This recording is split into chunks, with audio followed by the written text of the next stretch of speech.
안녕하세요. 야곱이 라반의 집에 도착합니다. 오늘 본문은 창세기 29장 1절에서 14절입니다. 1절. 그 후 야곱은 여행을 계속해서 동방 사람들의 땅에 도착했습니다. 여행을 계속하다 하는 표현을 직역하면 그리고 야곱은 그의 두 발을 들어 올렸다입니다. 여행을 출발하기 위해 발걸음을 떼기 시작하는 모습을 생동감 있게 묘사한 히브리적인 표현입니다. 하나님께 서약한 뒤 이어서 곧장 행동을 취하기 시작했음을 보여줍니다. 이렇게 활기 있는 야곱의 모습을 묘사하는 것은 앞으로 야곱의 생애에 서광이 비칠 것을 암시하는 것입니다. 야곱이 하루에 30-40km를 걸어서 여행했다고 가정하면 그가 브엘세바를 떠나 하란에 도착하는 데는 대략 20일 내지 27일 정도 걸렸을 것입니다. 밧단 아람이라고 구체적으로 밝혀진 목적지를 동방 사람들의 땅이라고 표현한 것은 야곱이 지금 자신이 정확히 어디에 와 있는지 알지 못하기 때문이기도 하고 창세기에서 위험한 곳이나 버림받은 자손들이 간 곳을 상징하는 동쪽에 와 있음을 암시하기 위해서이기도 합니다. 3절. 양치기들은 양떼가 다 모이면 우물 입구에 있는 그 돌을 치우고 양떼들에게 물을 먹인 다음 다시 그 돌을 우물 입구에 덮어놓곤 했습니다. 그 당시 우물은 보호벽이나 울타리로 둘러싸여 있지 않았습니다. 보통 넓적한 바위가 우물을 덮고 있었는데 장정 2, 3인이 함께 밀어야 움직일 정도로 무겁고 컸습니다. 이것은 불순물로부터 수지를 보호하기 위한 것과 몇몇에 의한 물의 독점을 막기 위한 사회적 장치였습니다. 또한 그 돌은 우연히 지나가는 사람들이 우물의 위치를 알지 못하도록 가려주는 역할까지 했습니다. 이렇게 메소포타미아의 유목 생활에 대해 자세히 기록한 것은 원독자인 당시 출애굽하는 이스라엘 백성이 유목민으로서 자신들이 장차 들어갈 가나안 땅의 유목 생활에 관심이 많았기 때문입니다. 4절. 야곱이 그들에게 물었습니다. 내 형제들이여, 여러분은 어디에서 왔습니까? 그들이 대답했습니다. 하란에서 왔습니다. 야곱과 목자들 간의 대화가 기록된 4절에서 8절까지에는 말하다라는 단어가 8번이나 나오면서 와요메르란 단어가 계속 반복되어 소리내어 읽으면 매우 음악적으로 들립니다. 이렇게 흥겨운 리듬감은 읽는 사람으로 하여금 당시 야곱의 한껏 부푼 기분에 동참하는 느낌을 갖게 합니다. 오늘날에도 유목을 주업으로 하는 중근동 유목민들은 서로를 향해 형제라 부르는 습관이 남아 있습니다. 6절. 그러자 야곱이 다시 물었습니다. 그분이 잘 계십니까? 그들이 대답했습니다. 예, 그렇습니다. 저기 라반의 딸 라헬이 양을 몰고 오는군요. 라헬의 이름은 어린 암양이란 뜻입니다. 하나의 언어 유희가 이루어지고 있습니다. 어린 암양이 양떼를 몰고 온 것입니다.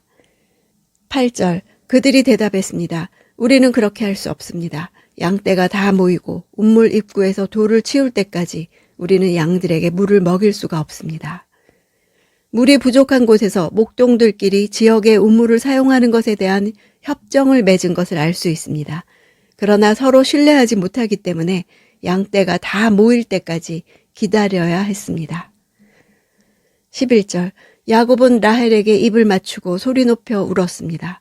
소리 높여와 울었다라는 표현을 모두 써서 당시 야곱이 목소리를 높여 크게 울었을 뿐 아니라 많은 눈물을 흘리고 있음을 매우 실감나게 전달합니다.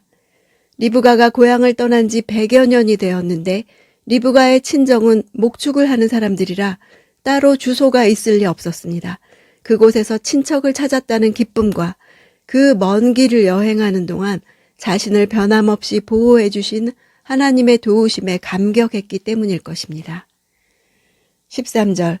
라반은 자기 여동생의 아들 야곱의 소식을 듣자 달려나와 야곱을 맞이했습니다. 라반은 야곱을 껴안고 입을 맞추고는 자기 집으로 데려갔습니다. 야곱은 그동안의 일들을 모두 다 라반에게 말했습니다.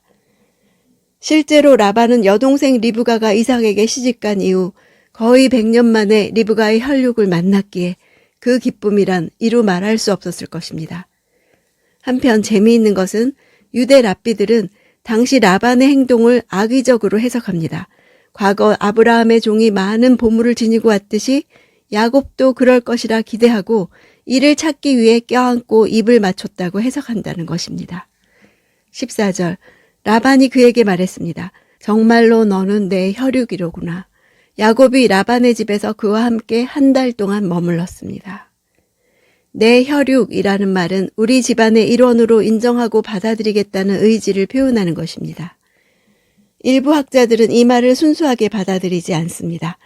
일종의 가시가 돋아있는 실망의 어투로 간주합니다. 100년 전에 그가 뛰어나왔던 이유는 많은 재물 때문이었습니다. 이번에도 그런 것을 기대하며 뛰어나왔는데 거지의 모습으로 그를 찾은 조카에 대한 실망이라는 것입니다. 야곱은 빈들에서 헤맬 뻔했지만 하나님의 집이라는 새로운 좌표를 갖게 됐습니다. 뿌리 뽑힌 자였지만 이제 삶의 방향이 분명해졌습니다. 인생의 일대 전환점을 맞은 것입니다. 야곱이 라헬을 보는 순간 초인적인 힘을 발휘해 우물 입구에 돌을 옮겼습니다.